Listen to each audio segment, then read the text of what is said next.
Hello foodies, चला आता आज कांद्याचा पराठा बनवूया. त्यासाठी इथे मी 2 कांदे घेऊन हाताने छान मोकळे करून घेतलेले आहे अशा प्रकारे. मग त्यामध्ये आपल्याला कोथिंबीर, हळद, लाल तिखट, गरम मसाला, चवीनुसार मीठ आणि 2 चमचे तेल ॲड करून सर्व मिक्स करून घ्यायचं आहे. पराठा बनवण्यासाठी आपल्याला नॉर्मलच पीठ मळून घ्यायचं आहे. मग एक पोळी लाटून त्यावर कांदा इव्हनली पसरून घ्यायचा आहे, जसं तुम्ही बघू शकता. मग त्यानंतर आपल्याला पोळी अशा प्रकारे रोल करून घ्यायची आहे.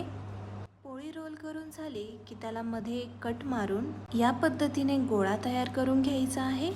मग पराठा लाटून घ्यायचा आहे. हा पराठा लाटताना कांद्याची स्टफिंग बाहेर निघतेच. पराठा लाटून झाला की तो आपल्याला छान शेकून घ्यायचा आहे. पराठा शेकताना तुम्ही तूप, बटर किंवा तेल लावू शकता. पराठा मीडियम फ्लेमवर छान शेकला जातो आणि इथे आपला कांद्याचा पराठा बनून तयार आहे.